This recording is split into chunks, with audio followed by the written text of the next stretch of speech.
Virtual star Hasseigaku, or virtual embryology. Please forgive me for this, but I don't actually remember whose fight this was in. I think it was in someone's, but in any case, this is the second ending theme of the show.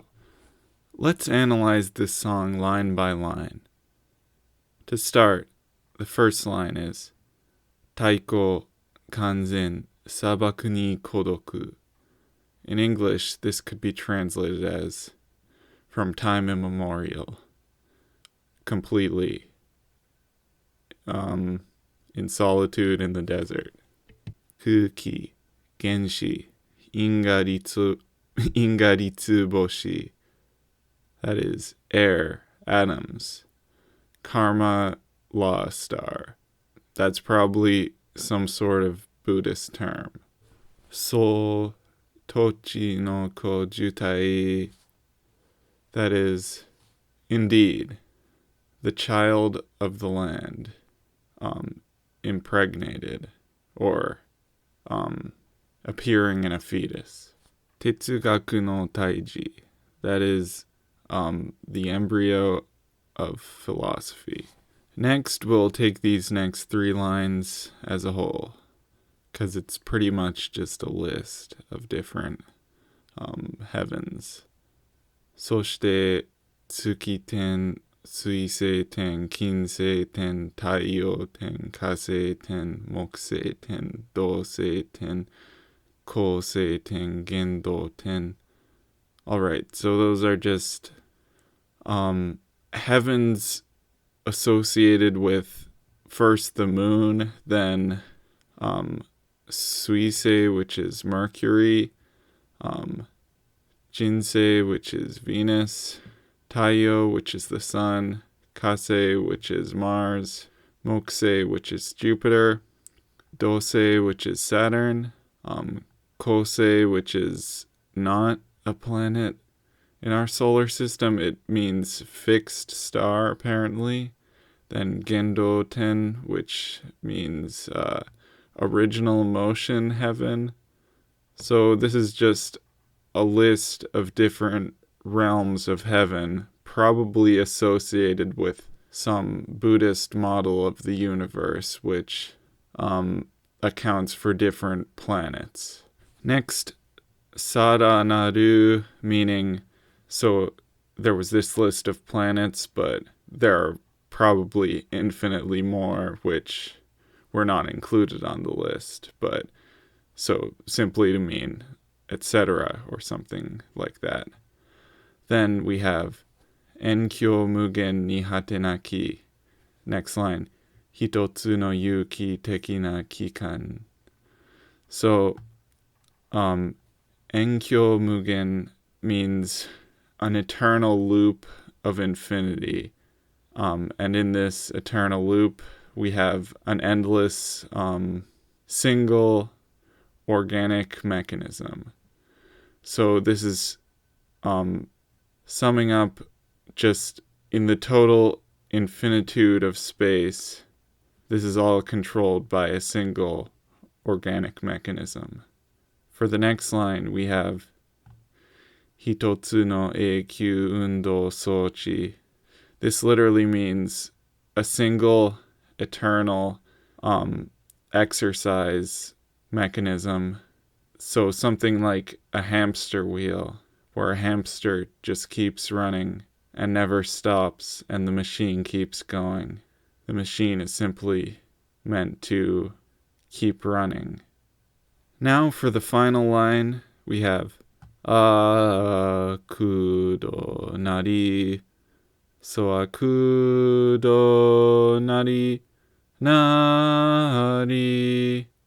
Okay, and this final line means, well, it's simply kind of just an exclamation. That doesn't mean anything. Kudo nari means it is all empty. So this is something you might hear a Buddhist say, just that phenomena is empty. And that sort of, well, I don't really know what it means, but anyway, it's an exclamation that's decrying the emptiness of physical phenomena and just how it exists in this endless, perpetual state and is seemingly meaningless. So that was a brief explanation of the song, but before I get further into this exploration, why am I making this video right now? Well, I haven't made a video in a very long time, and though I've felt bad about that, there have been certain reasons for that. Mainly that I've been pretty busy, and also that I've felt myself to not really be in a position in life to give advice to other people. And yes, I would consider my videos to be more so than analysis videos, sort of advice or almost motivational content. And the reason for that is, utena, like any other work of art, is not something that can be fully explained. A work of art is an organic thing, like a person, and it has many different aspects. And to try and completely explain away art is not only pointless, but also futile. So I really am seeking to simply use Utena, a show which I love, though I haven't watched it in a while, actually, just because I got kind of burned out after watching it probably at least 7 or 8 times all the way through. But yeah, anyway, so I'm using Utena as a vehicle to offer an exploration of ideas that could hopefully be positively motivating to my audience. So yes, and why I decided to make this video, well, in particular, I was just thinking of this song and the line, the second to last line, which in Japanese is Hitotsu no Eikyu Undo Sochi, basically, as I was saying earlier, meaning a single eternal exercise machine or mechanism or institution. And I was thinking, and I've thought in the past, just about how this is applicable to various pitfalls which we encounter within the world.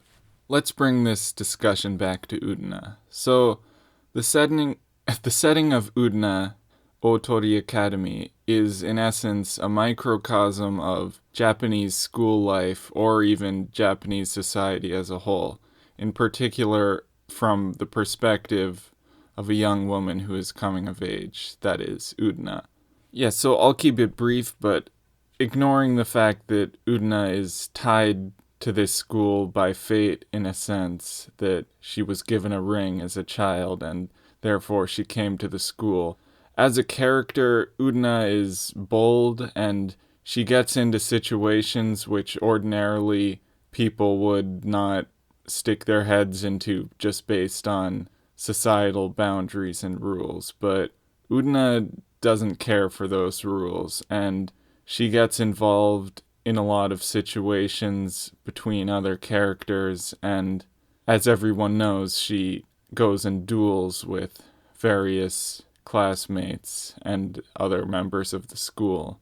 Yet somehow, though throughout the majority of the show, she believes herself to be acting as an agent of justice or something of the sort, it seems that all of her efforts fit within a larger framework, and these duels are somehow just part of a larger scheme which she has at the time no knowledge of, as if it's sort of an expenditure of energy which is going to a higher source, and not really accomplishing the purposes that she's initially hoping for. So let's return to the lyrics of this song, and mainly the second half.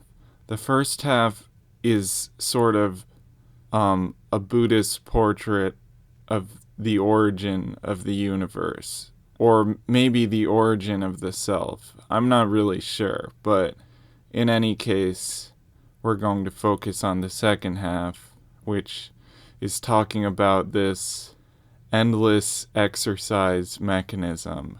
So, what is this? Well, if you just consider what is necessary for life, well, at least animal life, well, we need food to eat. We need a place to sleep. We need a place to sleep which is safe, and predators are not going to come across us while we're sleeping. We generally desire other things, such as social contact with other members of our species, and humans desire many more things, which I will not get into. But so in any case, there are these needs which keep us moving, and if you simply focus on fulfilling these needs, then you're constantly moving and you're not thinking about why you're moving.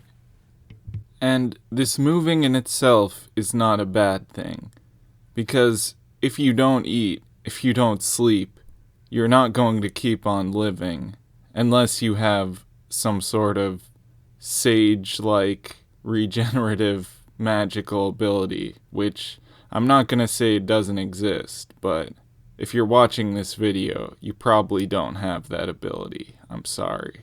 Yeah, this movement is not a bad thing, but getting caught up in the movements that are required of you alone is going to distract you from the real, I don't want to say the real purpose of life, but the more spiritual, or I can't think of a better word, but yes, spiritual aspects of life and the things that transcend physical reality.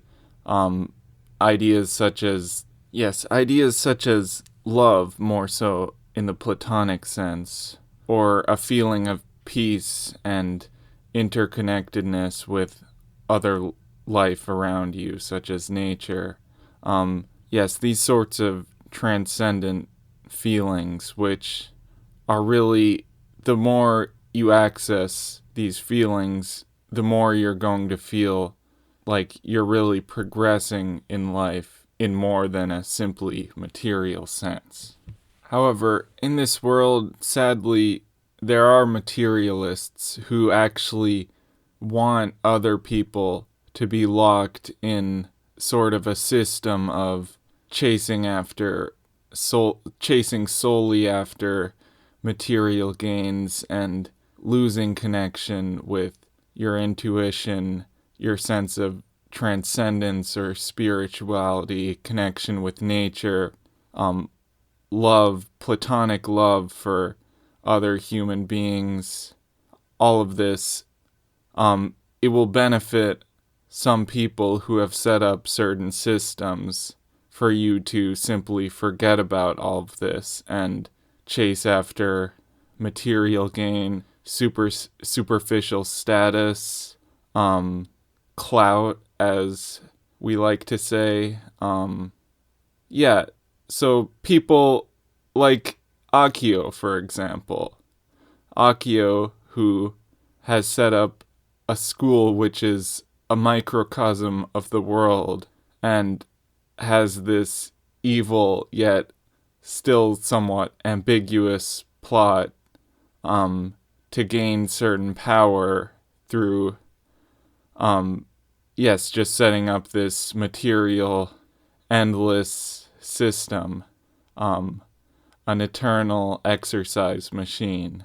So my point in this video is simply beware of the eternal exercise machine. And yes, you will have to do stuff, you will have to move.